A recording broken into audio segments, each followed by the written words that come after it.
Hola, ¿qué tal? Muy buenas noches. Les saludamos hoy en una emisión más de El Análisis. Soy Eduardo Sadot y desde luego saludamos a quienes nos ven a través de Despierta Quintana Roo, Despierta TV, Gallito Radio, Radio Bahía, Génesis Radio y Código Rojo.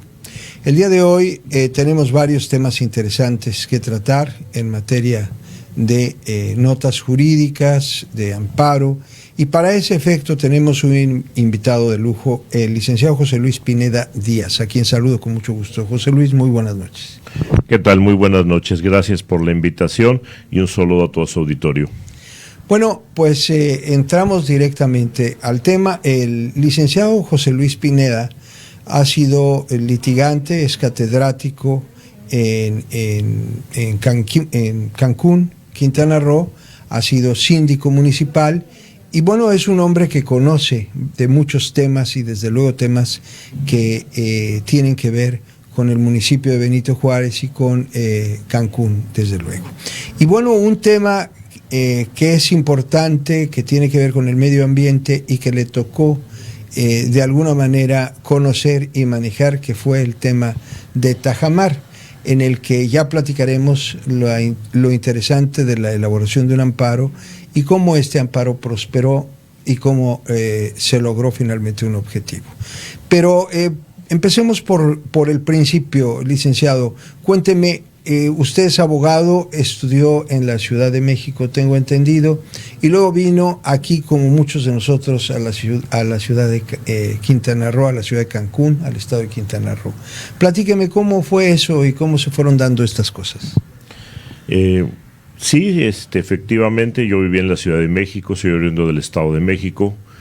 Como muchos que vivíamos allá, ya no soportábamos a la ciudad, a ese monstruo que es la Ciudad de México, y pues un día decidimos emigrar con la familia, y pues este destino turístico que ha acogido a tanta gente nos acogió hace más de 20 años ya, ¿sí? Y pues aquí empezamos a desarrollarnos también profesionalmente. Aquí nacieron 2 de mis hijos, y pues obviamente ese cariño a un lugar que no te vio nacer, pero que sí te adoptó, que sí te abrió los brazos, nos ha recibido, y pues hemos tratado de corresponder en lo posible con nuestro Cancún y con nuestro estado Quintana Roo. Interesante, el licenciado José Luis Pineda. Y bueno, ¿cómo es el tema de la vida y las oportunidades para los juristas y sobre todo para alguien que se especialice en amparo y en temas ambientalistas, penales, fundamentalmente?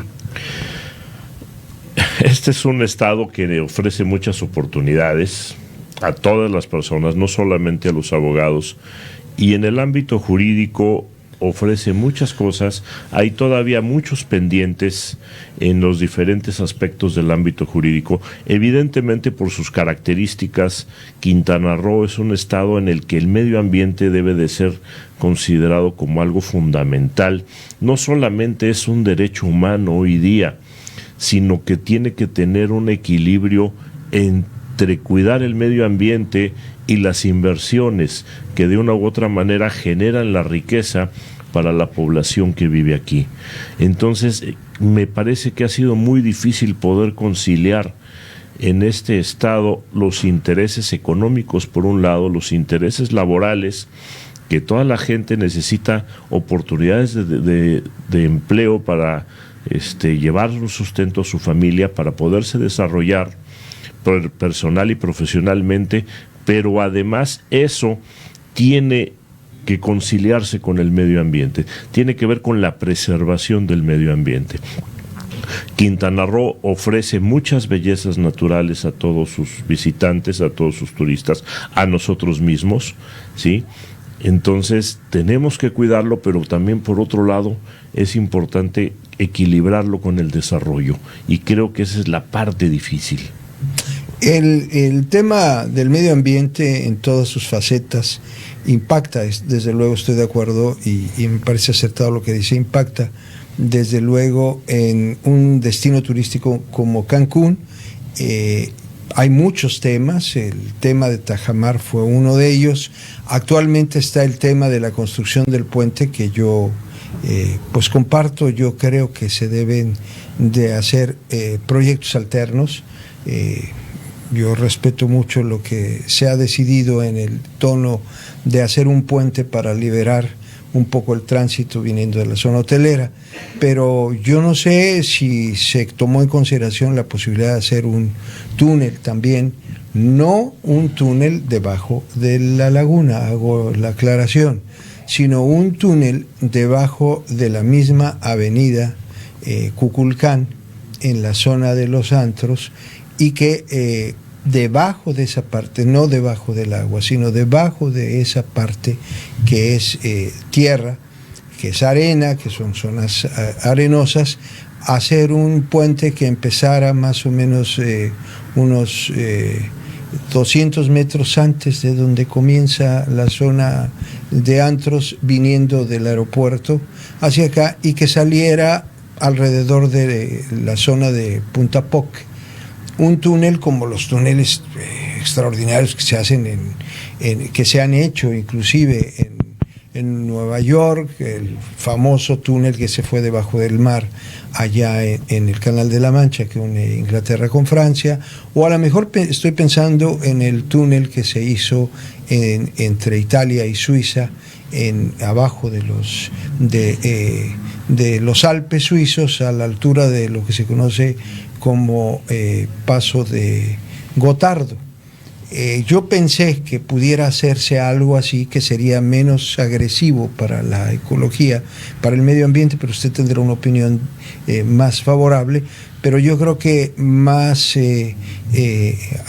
distante de hacer un puente que cambia el panorama y la naturaleza de Cancún, y a lo mejor un túnel que pudiera tener en consideración estaciones para camiones, espacios quizá para acceso y descenso de pasaje de taxistas, y a lo mejor se sentarían las bases para futuro. Quizá no nos toque a nosotros verlo, pero a lo mejor pensar en un metro que viniera desde el aeropuerto a unir con la zona de la ciudad. Estoy pensando en voz alta casos de medio ambiente como esos, casos como lo que se hizo hace muchos años de la regulación del aprovechamiento de los terrenos cuando se crean los famosos POETs, y que en estos POETs se le da un destino a la vocación turística. Y bueno, cuando se hicieron los POETs, uno de los impactos fue que había personas que tenían terrenos con la intención de venderlos a grandes hoteles, pero el POET les daba la regulación de impacto ambiental, y entonces de pronto limitaron que por hectárea hubiera un determinado número de habitaciones para evitar un impacto ambiental. Todo esto forma parte de lo que es el medio ambiente, y desde luego usted conoce del tema, y en ese sentido pues me gustaría saber su opinión sobre las políticas de gobierno con respecto a la protección del medio ambiente en todos estos temas. Muchas gracias. Híjole, es un tema bastante complicado, bastante difícil, sobre todo que es polifacético. A mí, para poder tener aquí la respuesta, creo que necesitaríamos una respuesta completa. Necesitaríamos un biólogo, necesitaríamos un ingeniero experto en mecánica de suelos, necesitaríamos gente que conozca perfectamente cómo va el flujo de marea en la laguna Nichupté y demás. Pero evidentemente este proyecto no es nuevo. Yo lo recuerdo incluso desde la época del gobernador Joaquín Hendricks, que se empezaba a hablar de dos puentes inclusive, uno que precisamente hiciera una especie de brinco en lo que es la zona de antros, como lo menciona, y otro que fuera más o menos de la carretera por donde está este auditorio del bienestar, ese elefante blanco que está por ahí, que fuera directamente a la zona hotelera, ¿no? Atravesara básicamente, que llegaría casi más o menos por Plaza La Isla. Se hablaba de ese segundo puente. Recuerdo que igualmente en la época del gobernador Félix González Canto también se habló de eso. Incluso se hizo una presentación ahí en la zona hotelera, en el centro de convenciones, lo recuerdo muy bien. Y bueno, presentaban diversas soluciones para el ámbito de lo que es el medio ambiente, todo lo que es el tema del medio ambiente. Nunca se habló de un posible paso a desnivel. Sin embargo, ahorita que lo mencionaba, maestro, me vino a la mente, no sé si usted recuerda, por ahí de los 80s, 90s, en Acapulco se hizo uno, en la costera. Y con el huracán se perdió. Porque lo hicieron mal, no era en realidad más que, no era un túnel en estricto sentido, sino que era un espacio techado con espacios a los lados de ventilación. En realidad era un gran puente, y que la parte de abajo se utilizaba para que pasaran los coches y la parte de arriba se destinó un poco a ciertas áreas de esparcimiento o áreas peatonales. El defecto de ese túnel, que no era un túnel sino era un puente, fue que con el huracán se llenó no solo de agua sino de arena, se asolvó, y finalmente ya no se preocuparon por volver a descubrirlo. Acá la idea del túnel era fundamentalmente incluso hacer la entrada a una altura aproximadamente 4 a 5 metros, el ingreso, es decir, para entrar usted se sube 5 metros y luego baja a la profundidad de lo que sea el túnel, y para la salida lo mismo. ¿Por qué esa altura de 4 o 5 metros? Porque con la altura de 4 o 5 metros existía la posibilidad de poner compuertas para que en caso de huracanes, que es a lo que estamos expuestos aquí, claro, se cierra las compuertas y no corremos el riesgo de sufrir lo que pasó en Acapulco. Sí, precisamente eso fue lo que se me vino a la mente, y mi comentario iba exactamente en ese sentido, y qué bueno que usted lo mencionó, porque si, bueno, de algún modo, entendiendo en dónde nos ubicamos geográficamente, tenemos que ver cómo vamos a hacerle, ¿no? Porque a la ciudad, años y años, administraciones y administraciones pasan, y pues seguimos inundándonos. Sí. ¿No? Sí. Y ese tema, sería en esta parte, y se preservaría la zona de los lagos y no tendría un impacto ecológico.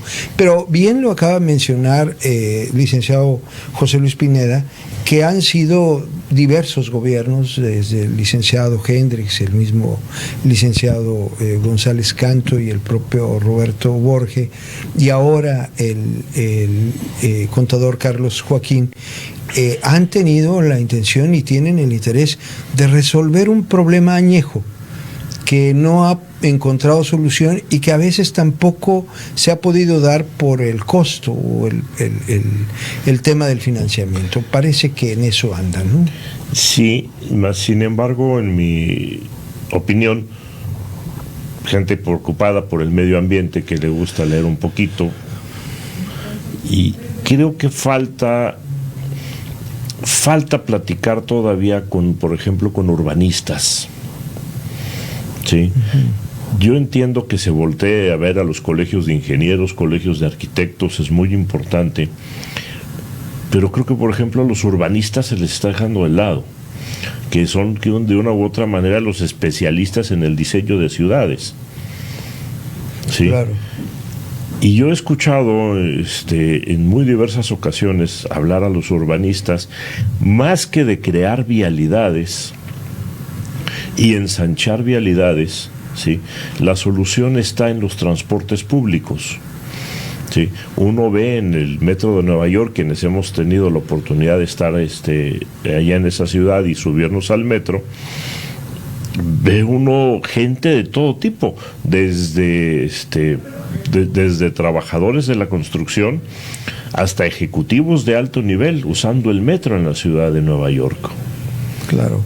Sí, entonces me parece que si tomamos en cuenta que un solo autobús puede disminuir en aproximadamente 20 autos, tomando un promedio de 2 personas por auto, sí, puede disminuir el tráfico en 20 automóviles, me parece que son situaciones en las que sí se puede trabajar, que resulta más económico que construir un puente o que construir un paso a desnivel, un túnel, ¿sí? Y que está más de la mano con las posibilidades tanto del gobierno como de la iniciativa privada, ¿sí? No es posible que en Cancún, el primer destino turístico del país, tengamos un transporte público como el que tenemos, que ni siquiera aire acondicionado tiene en propiedad. Antes sí lo tenía y ahora ya no. No, y no solo eso, el tema del transporte público es un tema que se ha vuelto un cuello de botella y es un tema alarmante a nivel internacional, porque no es posible, por ejemplo, que usted, si está en la zona hotelera y quiere ir al aeropuerto, la única forma de transportarse al aeropuerto es un taxi, y el precio y el costo de los taxis sea tan elevado de la zona hotelera al aeropuerto como del aeropuerto a la zona hotelera cuando el transporte de la zona del aeropuerto es un aeropuerto federal con todas las complicaciones que esto tiene. Es decir, yo creo que toca usted la piedra angular y da en la línea de flotación del problema central que significa para Cancún el problema del transporte público. O sea, yo coincido con usted. A ver, ¿qué sucedería? Desde luego yo no había pensado en una cuestión de camiones que vinieran, pero no se autoriza que haya camiones, que haya una terminal de camiones en el aeropuerto, por ejemplo, y en esto tiene que ver mucho las mafias y tiene que ver mucho otros temas, que pueda usted salir de su avión, tomar su maleta y tomar un camión que lo deje en su hotel, un camión que recorra toda la zona hotelera, y no se puede porque el sistema de taxis y sobre todo los sindicatos no permiten ni autorizan que se haga eso. Ya no digamos un metro que colocaría a Cancún al nivel de un lugar, un destino turístico mundial, pues que los turistas puedan llegar al metro, una estación del metro en el aeropuerto, tomar una estación, un metro y llegar a su hotel. Esto, desde luego, el reclamo es que se quedan sin fuente de trabajo una gran cantidad de familias, afecta, etcétera. Y desde luego no solo resuelve eso, sino resuelve el problema, como usted dice, del afluencia de tráfico de vehículos en la zona hotelera, que se ha vuelto un problema grave. Yo creo que es muy complejo y tiene razón. A lo mejor a los urbanistas no los hemos escuchado. Hay quienes están interesados, hay inversionistas que están interesados en solventar el tema de los puentes o del puente que se vaya a hacer, de la eventualidad del túnel, incluso la construcción de un metro. En momentos de crisis, con el COVID por el que estamos atravesando, pues hay quienes están interesados y que pueden ofrecer recursos al gobierno estatal, al gobierno federal o al gobierno municipal para poder hacer este tipo de transportes. Pero, bueno, pues es parte de los problemas, ¿no? Es parte de los problemas de la zona. Pero ya tocamos otros porque sé que es experto en eso. Pero platíquenos de Tajamar. Platíquenos cómo empezó esto y cómo se logró avanzar con un amparo que usted hizo. Pues de hecho creo que va muy de la mano con lo que estamos platicando. Sí. Tajamar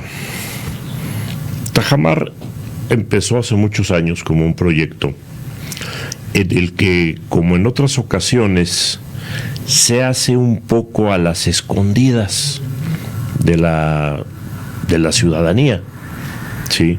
Se crean las vialidades de Tajamar, se crea el proyecto de todo el malecón, ¿sí? Con la idea de un desarrollo urbano de alto nivel. Y es así que primero se construye el malecón, se construyen todas las vialidades y al final se dejan las manzanas que iba a comercializar Fonatur. Se sacan todos los permisos de carácter ambiental, pero se tardan en empezar a desarrollar, vencen esos permisos, ¿sí? Y cuando quieren empezar a trabajar, por alguna razón los ambientalistas que no se dieron cuenta cuando construyeron todas las vialidades, que no se dieron cuenta cuando se taló todo el mangle, cuando se rellenó para crear el malecón, ¿sí? Ahora que viene la inversión económica, entonces sí se dan cuenta. Curiosamente, no quiero yo emitir un calificativo, pero se me hace curioso que no se hayan dado cuenta cuando se construyó el malecón y todas las vialidades, se taló el mangle, se rellenó, hasta que la parte económica, los grandes capitales iban a empezar a invertir. Bueno, ¿qué sucede? Sin ninguna planeación empiezan a desmontar todas esas zonas. Y todos lo vimos en las noticias, todos los vimos en las redes sociales, cocodrilos muertos, diferentes especies de tortugas, de aves, que con las máquinas mataron. Interponen un amparo a los ambientalistas en contra del desarrollo de todas esas, ahí estamos viendo imágenes, de todo ese desmonte que se estaba haciendo, ¿sí? Y ganan el amparo en cuanto a todo lo que se desmontó y que tenía que resarcirse el daño ecológico que se creó. Pero ¿qué sucede? Las vialidades ya estaban impactadas, ya eran obra terminada. El malecón ya era una obra terminada. Ahí ya no había posibilidad de resarcir, porque sería levantar todas las vialidades, levantar todo el malecón, que causaría nuevamente una vez más daño del que ya se causó. ¿Sí? Entonces, ganaron el amparo los ambientalistas, se restituye la flora y la fauna, se protege de todo lo que son las supermanzanas que se estaban vendiendo, pero dejan cerrado el malecón. El malecón ya se había vuelto parte de la vida cotidiana de todos los que aquí vivimos en Cancún.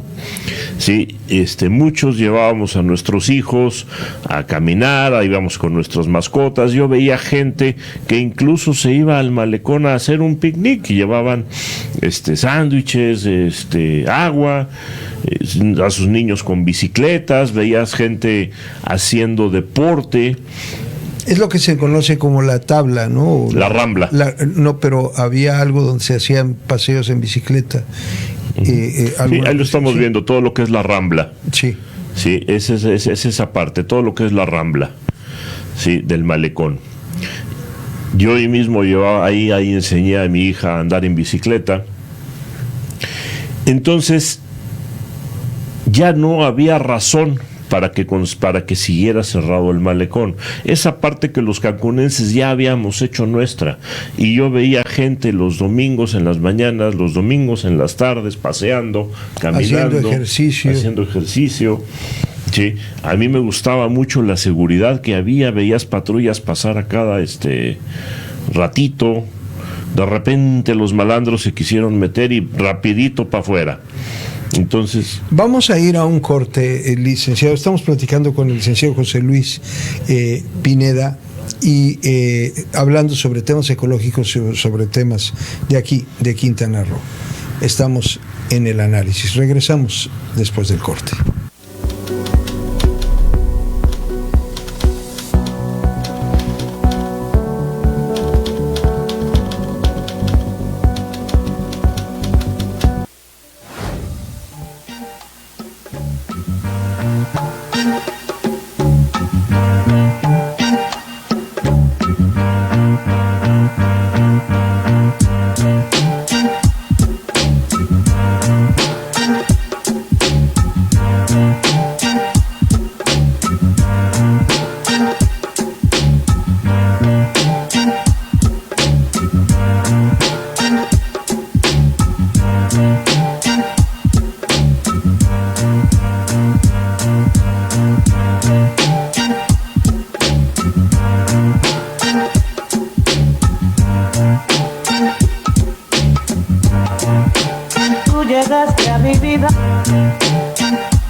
La reapertura está iniciando y Shell Organics tiene los productos de limpieza que tú necesitas. Al ser fabricantes y avalados por la COFEPRIS, te garantizamos la calidad del servicio que te ofrecemos. Con Shell Organics eliminas el 99% de virus y bacterias, pues es aplicado por personal calificado para así obtener espacios libres y seguros. Contáctanos al 9983 9942 30. Somos Shell Organics.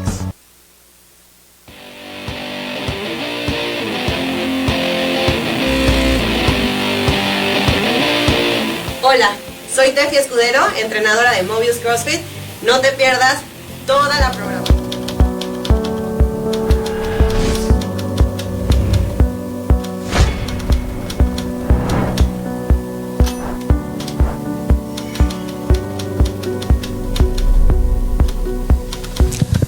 Regresamos aquí en su programa El Análisis. Estamos platicando con el licenciado José Luis Pineda Díaz en temas jurídicos y ambientalistas, y particularmente, licenciado José Luis Pineda, estamos hablando del tema de Tajamar. Y nos explicaba usted que en un principio se empieza a hacer la urbanización de esa zona. De alguna manera los cancunenses nos fuimos acostumbrando a convivir y a participar y a hacer alguna vida en esa parte de Cancún. Y de pronto, cuando ya se va a iniciar la urbanización, a pesar de que ya estaban las vías de comunicación, las calles trazadas, pavimentadas, todo hecho, de pronto aparecen los ambientalistas y reclaman por lo que estaba sucediendo en la zona de los manglares. Y bueno, pues ahí se complicó. ¿Qué pasó después? Ganan el amparo, ya no se pueden tocar todas esas supermanzanas, ¿sí? La cuestión que ahora tiene Fonatur para con los inversores es algo que tendrán que solucionar, pero en la parte de lo que es el malecón como tal seguía cerrado, y, para ser honesto, pues ese recuerdo romántico de ir con mi familia y de ver otras familias de cancunenses ahí disfrutando sanamente de los pocos espacios que tenemos en Cancún para disfrutar todos nosotros, es que considero la posibilidad de irnos al amparo, ¿sí? Y el amparo tiene que ver precisamente con el aspecto de la movilidad. Por eso le comentaba que va muy de la mano con lo que veníamos platicando. Ciertamente nuestra Constitución, en su artículo 11, nos refiere a la libertad de tránsito. Pero la libertad de tránsito así suena muy vago. Y tan vago es que mucha gente ha abusado de ello, que inclusive con ese pretexto evitan hasta querer pagar las casetas, ¿no? Pero bueno, ese es otro tema. Entonces, estudiando y analizando el tema, encuentro en diferentes tratados internacionales que ha firmado nuestro país, como el Pacto de San José, la Declaración Universal de los Derechos Humanos, la Carta de las Ciudades, ¿sí? E inclusive en jurisprudencia de la Suprema Corte de Justicia de la Nación, concretamente de la segunda sala, en donde se define más ya el aspecto de la movilidad como parte de la libertad de tránsito. Ciertamente la libertad de tránsito es para mí como persona, no para mi vehículo, ¿sí? Claro, y además, sobre todo porque tienes libertad si caminas tú sin medios accesorios locomotrices. Eso ya debe de tener una regulación, incluso las bicicletas. O sea, cuando tienes un medio ajeno a la persona, como sucede en los medios de comunicación, yo tengo libertad de expresión, puedo gritar lo que sea, pero si empiezo a utilizar aparatos que tienen una gran penetración, pues hay una regulación de parte del gobierno. Eso me queda claro. Claro. Entonces, ya la Corte y estos instrumentos internacionales empiezan a definir lo que es la movilidad y el derecho a la movilidad de los ciudadanos, de las personas, ¿sí? En el que no es solamente que pueda yo llegar del punto A al punto B, sí, y elegir, pero además puedo elegir libremente de qué manera hacerlo y de manera segura. Más aún, quienes estaban bloqueando el paso eran particulares, no era la autoridad. Entonces ahí había una omisión por parte de la autoridad que no había otorgado ni estaba justificado que un particular cerrara una vialidad. No hay una sola disposición en ningún tipo de ordenamiento de carácter municipal, estatal o federal inclusive, en el que autorice a un particular de mutuo propio a cerrar una vialidad. Tendría que haber una causa, un motivo, una razón y un permiso desde luego por parte de la autoridad, que desde luego no existían en estos casos. De ahí que la Corte, que me interponemos el amparo, fue un poco tortuoso en un principio, y de hecho de ahí se sentó un precedente, desde los orgullos que su servidor humildemente tiene, de decir que bueno, de parte de mi actividad jurídica se ha sentado un precedente ya, porque me rechazan el amparo, mejor dicho, hay un sobreseimiento, yo me voy en queja, procede la queja, sí, porque tengo un interés legítimo sobre un derecho humano difuso, como es la movilidad. Sí, no estaba en discusión si era yo habitante de Cancún y si tenía derecho o no a disfrutar del malecón y demás, no, sino si yo tenía derecho a interponer el amparo. Claro. ¿Sí? De ahí se siente ese precedente en donde un ciudadano cualquiera que sienta vulnerado un derecho difuso, o como en este caso es la movilidad, ¿sí?, pueda por sí y solamente por sí, acreditando en este caso la vecindad en Cancún, ¿sí?, interponer el amparo. El juzgado de distrito se ve obligado, lo recibe y lo manda al otro juzgado donde ya se conocía del amparo de los ambientalistas, pero era totalmente diferente porque mi amparo era sobre vialidades que ya estaban terminadas y ya estaba impactado el medio ambiente, no sobre las supermanzanas que se iban a desarrollar. De esa suerte, el otro juzgado se los regresa diciéndole que es otra materia, que es otro el asunto, y ya de ahí se ven obligados a conocer del tema. El amparo, se señalaron múltiples autoridades de carácter federal, estatal y municipal. Se fueron descartando una tras otra hasta que el juez de amparo consideró que era que es el presidente, bueno, en este caso la presidenta municipal, el secretario de Seguridad Pública y el secretario de Obras Públicas, junto con Fonatur, quienes son los que están obligados a garantizar que estén abiertas las vialidades y a proporcionar todos los servicios necesarios para que la gente pueda circular y disfrutar libremente de todo lo que es el Malecón Tajamar. ¿Qué servicios? Estamos hablando de limpia, estamos hablando de alumbrado, estamos hablando de seguridad pública, sí, entre ellos, y el mantenimiento. Entonces, entiendo, licenciado José Luis Pineda, cuando se hace el amparo, se hace en función del aprovechamiento, la utilidad por parte de los habitantes de Cancún. que esto estaba limitado precisamente por los grupos ambientalistas que argumentaban que en función de haber ganado un amparo no se continuara con las obras. Pero una cosa es no continuar con obras y otra cosa es limitar el acceso y la libre circulación de los habitantes de Cancún. ¿Estoy bien? Efectivamente, exactamente ese fue el punto. Sí, ya estaba decidido el aspecto ambiental de las supermanzanas, ya no había razón para que se siguiera impidiendo el paso a los habitantes a lo que es toda la zona del Malecón Tajamar y la Rambla. ¿Qué le toca a la autoridad? Cuidar que se haya restituido, como sé que más o menos se ha hecho. Honestamente yo no considero que se haya hecho adecuadamente, volver a sembrar todo lo que son las supermanzanas, cuidar el equilibrio ecológico de toda la zona, pero también garantizarle a la sociedad en general, ¿sí?, el acceso a esa zona y la prestación de todos los servicios como un derecho humano que se tiene a la movilidad, independientemente del esparcimiento y demás. Licenciado, en ese escenario entiendo que quien es el responsable de esa área y que ya incluso lo habían comercializado era Fonatur.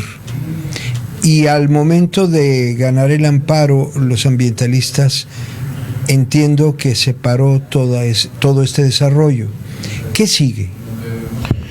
Bueno, en esa parte, como lo comentaba hace un momento, Fonatur ya tendrá que ponerse de acuerdo con los inversionistas de qué va a hacer, qué van a hacer ahora, porque evidentemente ya habían pagado esos terrenos donde pensaban desarrollar lo que quisiesen desarrollar cada uno, ya no lo pueden hacer, ya hay una sentencia firme de amparo en el sentido de que ya no lo pueden hacer.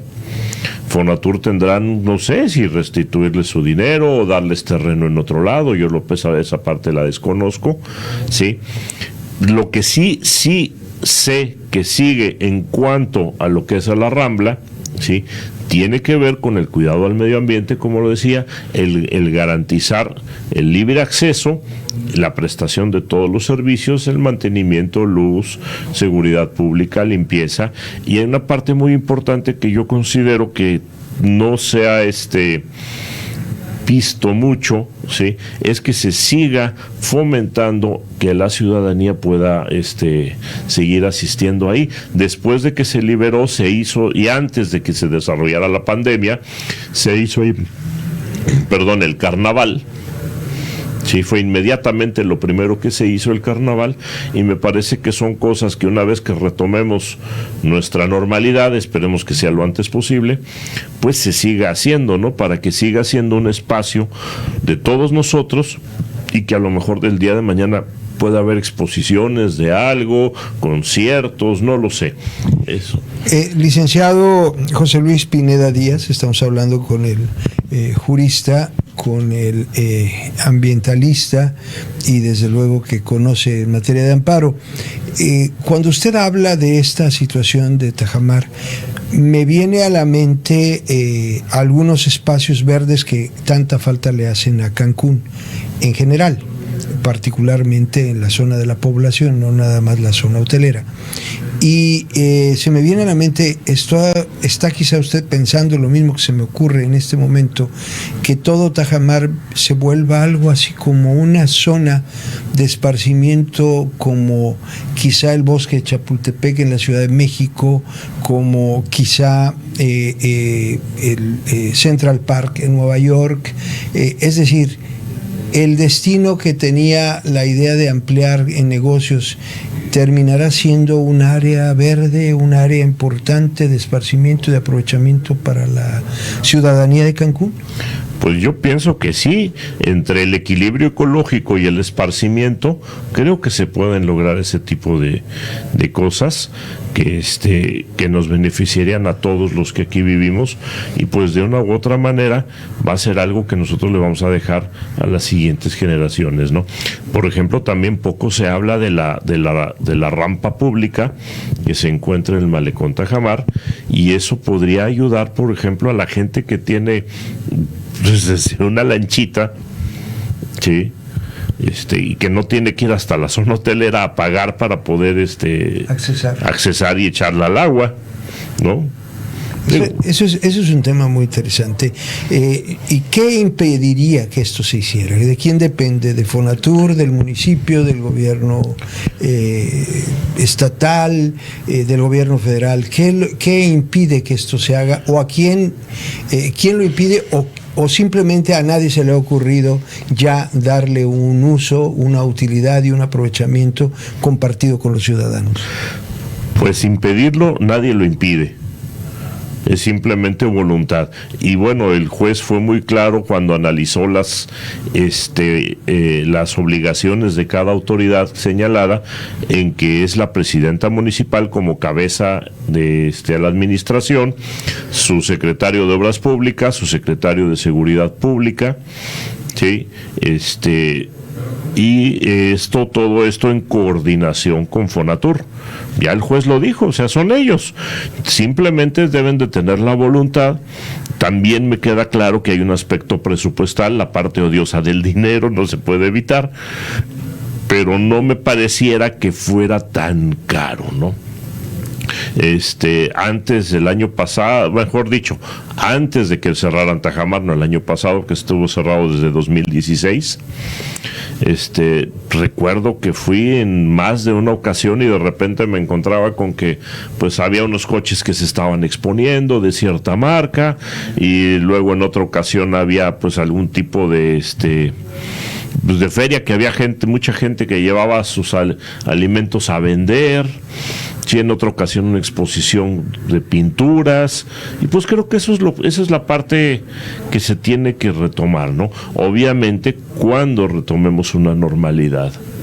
Claro, y desde luego, bueno, Fonatur tiene mucho que ver porque de alguna manera es la que sigue siendo, entiendo, la propietaria de esa zona, pero el destino es lo que varió, y precisamente a lo mejor entiendo que el municipio no puede entrar porque, bueno, al final de cuentas no son terrenos del municipio, son terrenos de Fonatur. Habría que tener esa voluntad, como usted dice acertadamente, licenciado José Luis Pineda, de lograr coordinar ambas voluntades para tener un espacio. A mí me parece formidable, y yo pienso en todo lo que se puede hacer en esa zona como una zona de convivencia, que efectivamente, como dijo al principio del programa usted, no la tenemos en Cancún.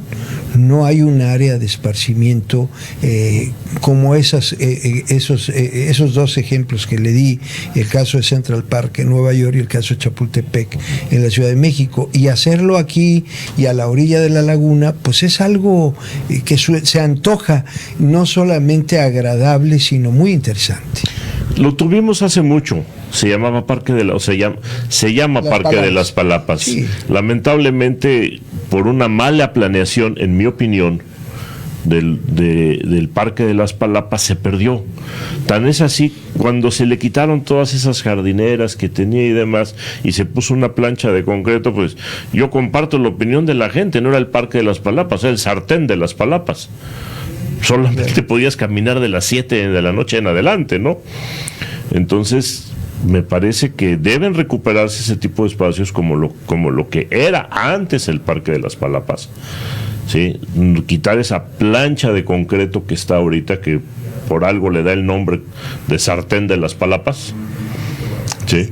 Y bueno, del ombligo verde ni hablar, ¿no? Claro. Que también ese es otro tema que está en el aire. Yo creo que valdría la pena que la presidente Mara Lezama pusiera atención en esto. Yo sé de muchos inversionistas que estarían dispuestos a aportar recursos, a financiar, a prestar recursos para lograr consolidar este tipo de este tipo de proyectos que son en beneficio de toda la población. O sea, de veras, yo nunca lo había visualizado en ese contexto con lo que usted me dice, y la importancia del amparo que usted presentó, porque eso obliga y permite que los particulares verdaderamente disfruten esos espacios. No estoy pensando en nadar, porque yo en lo particular no me metería a nadar ahí por la cuestión de los cocodrilos, habría que ver qué se puede hacer, pero desde luego pensando en lugares como Chapultepec hay un mundo de cosas que se pueden hacer en Tajamar en beneficio de la ciudadanía. ¿Cuántos museos hay en Cancún? Pues yo sé de 2. Nada más. Qué triste, ¿no? Sí, es cierto. Es cierto, son el museo que está en la zona hotelera, la parte del Museo Maya, de la cultura maya, que además es muy bonito y que además está vacío, porque lo más importante que tiene son unas copias de códices. Dicho sea de paso, no son códices mayas, como no hay muchos códices en el país, porque muchos fueron quemados por los españoles al llegar, por los frailes, pero las copias que hay son de lo que se conoce como los mixtecos, que son en realidad, no es el nombre mixteco, es náhuatl, el correcto es ñusabi, y los códices ñusabi, que tienen nombres de diferentes partes donde se encuentran, son los que están y que son muy interesantes y muy bonitos, pero no hay mucho más allá de lo que pueda ser importante. Y el otro es el del Rey, las ruinas del Rey. Pero fuera de esas dos cosas, en materia cultural, no tenemos muchos espacios. Permítame, usted con ese trabajo que hizo con el Amparo, déjeme echar a volar la imaginación, y yo creo que no es mucha la inversión. Estoy pensando en ese nuevo sistema de lonas con diseños muy extraordinarios. Pues un grupo de lonas ahí sería mucho más útil que el famoso elefante blanco aquel del auditorio, porque con poca inversión se puede tener espacio cubierto contra el sol, donde se pueden hacer exposiciones, puede tener un espacio mucho mayor que necesita Quintana Roo para ese tipo de exposiciones. Yo estoy pensando en voz alta, imagínese usted eso adaptado, y estoy pensando en algunos, el Museo del Automóvil, o la exposición del automóvil que ha recorrido todo el mundo, donde llevan coches de todos los años, y esto pudiera ser muy interesante, por decir algo. Efectivamente, yo debo reconocer, en mis años de juventud allá en la Ciudad de México, en la secundaria, me llegué a ir de pinta. Yo creo que como muchos. Pero me iba de pinta a un museo. Qué curioso, ¿no? O a un museo, o se iba uno a Chapultepec a remar, a nadar. O sea, es un lugar de esparcimiento para niños y jóvenes y para las familias en general, que se ha desperdiciado y que se ha dejado en stand-by. La Ciudad de México es la ciudad que más museos tiene en el mundo. Sí. Ninguna otra ciudad, ni Nueva York, ni París, ni Madrid, ni ninguna, tiene tantos museos como la Ciudad de México. Me parece que es un aspecto que, por ejemplo, aquí estamos desperdiciando. Claro. ¿No? Y hay muchos temas, aunque es una ciudad joven, Cancún, hay muchos temas. Yo alguna vez había platicado maquetas de lo que es el mundo maya, ¿no? Los jóvenes, los niños, los visitantes, los turistas no tienen forma de ver físicamente lo que es la cultura maya, palparla, verla ahí distribuida. Ya sé que ahora hay nueva tecnología y ya con el sistema de video se puede hacer maravillas, pero el sabor de la visita a un museo yo creo que no tiene precio y sigue siendo vigente. Claro, por eso yo felicito, por ejemplo, iniciativas como la que se hizo de traer esa copia de la Capilla Sixtina. ¿Sí? Interesante. Que son cosas que sí verdaderamente ayudan a integrarnos a nosotros como sociedad y que forman parte de la cultura que tanto nos hace falta. Exactamente. Vamos a ir a un corte, licenciado José Luis Pineda, y regresamos aquí en El Análisis.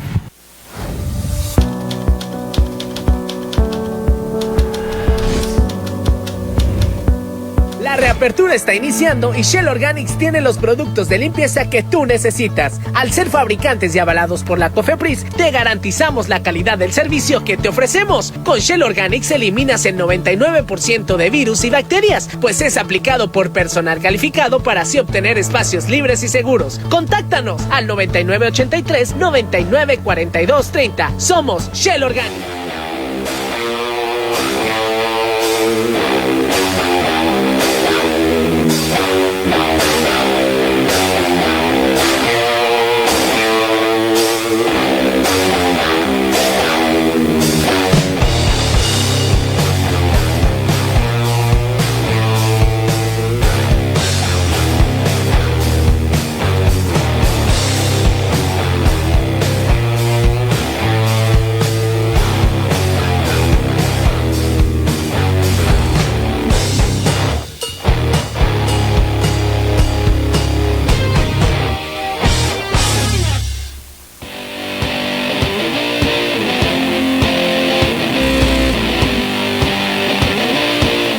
Hola, soy Tefi Escudero, entrenadora de Mobius CrossFit.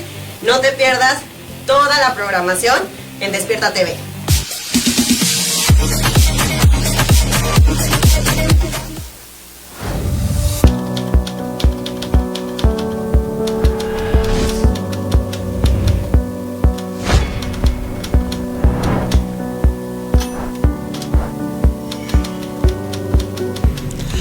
Regresamos aquí en su programa El Análisis. Estamos platicando con el licenciado José Luis Pineda, quien interpuso un amparo para que se pudiera abrir Tajamar y pudiera ser nuevamente aprovechado por los quintanarroenses. Hay un tema que flota en el aire ya en este último segmento en el que iremos a las conclusiones. Fue tan sencillo, repito, tan sencillo que se pudiera ganar este amparo. O sea, ahorita suena sencillo, suena fácil, pero en su momento desde luego fue complicado, y desde luego usted nos abrió la puerta de las cosas que se pueden hacer en el reconocimiento de los derechos humanos en materia jurídica que poco los mexicanos, los quintanarroenses conocemos de ello, porque fue simple, es permíteme pasar, porque aunque esté tomada por grupos ambientalistas como persona, es un derecho humano que me garantiza la Constitución. Y este tipo de cosas nos demuestran que poco sabemos de los derechos humanos y poco sabemos de derecho. Sí, efectivamente, yo puedo decir que a pesar de todas las campañas que se hacen por los diferentes órdenes de gobierno, donde dicen que tienes derecho a la salud, derecho a la educación, derecho al trabajo y demás.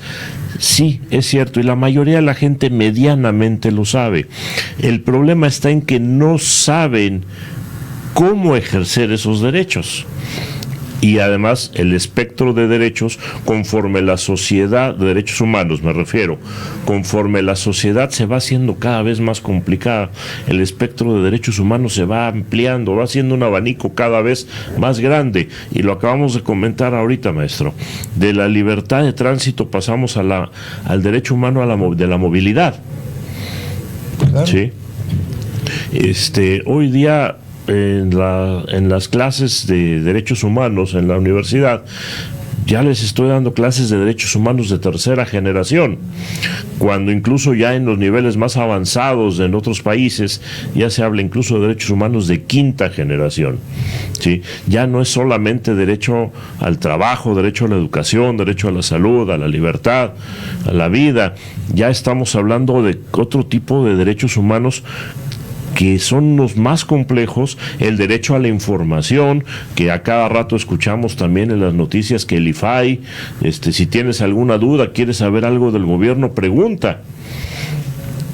Tengo derecho a estar informado, tengo derecho a Internet. En países como Alemania, el Internet ya es considerado un derecho humano. Aquí no.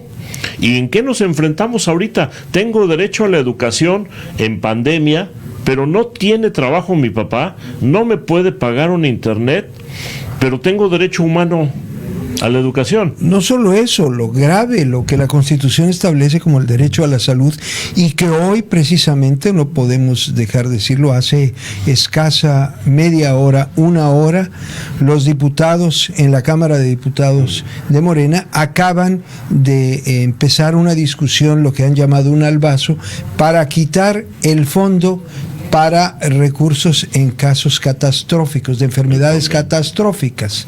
No, de enfermedades catastróficas. No, el Fondem ya lo tienen en la mira para desaparecerlo. Pero cuando se van los diputados, dicen que van a terminar con ese fondo. ¿Qué es ese fondo de enfermedades catastróficas? Que son esas enfermedades que dejan en la calle a las personas que no tienen los recursos. Un cáncer cuyo costo de tratamiento es altísimo. Bueno, pues esas enfermedades acaban con la economía familiar, y los diputados de Morena deciden quitar ese fondo y dárselo al secretario de Hacienda para que él lo gaste en lo que quiera. Eso me parece criminal. Y frente a eso, desde luego usted, que es especialista en amparo, tendrá un remedio a través del amparo para poder evitar que ese fondo se pierda, que las gentes queden en el desamparo. Y en esa temática, a mí me parece que en este momento, con este gobierno, ustedes, los amparistas, tienen una gran oportunidad de resolver las cosas y corregir los errores y las ocurrencias de un gobierno a través del amparo. Lo vimos con Frena, que tuvo que interponer un amparo para que los dejaran llegar al Zócalo. Y creo que por ahí tendrán mucho trabajo. A lo mejor lo que decía Tocqueville, el gobierno de los jueces, cuando la autoridad administrativa se equivoca a través del amparo, los corrigen y son los jueces los que les ordenan corregir. Sí, evidentemente tiene que ser por ahí, y por eso lo mencionaba hace un momento. La ciudadanía tiene que socializar más con el derecho, tiene que saber más cuáles son sus derechos y más que nada cuál es la vía para poderlos ejercitar, ¿sí? Porque mucha gente no sabe que si acude a la Comisión Nacional de Derechos Humanos, ellos les pueden ayudar a que les proporcionen los medicamentos para su familiar o para ellos mismos, ¿sí? Como puede ser para el cáncer, por ejemplo, como el que usted acaba de mencionar, y es una vía. Otra vía puede ser el amparo, ¿sí? No me proporcionan los medicamentos, puedo irme al amparo, puedo irme a la Comisión Nacional de Derechos Humanos para de esa manera poder ejercer mi derecho a la salud, no solamente saber que lo tengo, sino la vía para poderlo hacer. Pues se nos acaba el tiempo, licenciado. Yo creo que habrá mucho que platicar y yo lo invito a usted a que nos brinde la oportunidad de escucharlo nuevamente en el tema de amparo, porque el amparo es un tema apasionante y que la gente cree que, híjole, si solicito un amparo, un abogado me va a cobrar 40, 70, 50, 100 mil pesos por el amparo y no tengo garantías de que gane. Y yo creo que tenemos mucho que platicar sobre ese tema. Cuando usted guste, yo estoy a sus órdenes y de compartir todos estos temas con la ciudadanía. Pues yo le agradezco mucho, licenciado José Luis Pineda Díaz, y desde luego les agradezco al equipo, desde luego a usted que nos escucha del otro lado de la radio y usted del otro lado de la pantalla, al auditorio Despierta TV, Despierta Quintana Roo, Génesis Radio, Gallito Radio, Radio Bahía, Código Rojo, y aquí en los controles le agradezco mucho desde luego a la producción con José Luis Palomo, a Alan Pluma, a Denis, a Carla Chacín y Anita Guerrero. Muchas gracias. Nos vemos en la próxima emisión.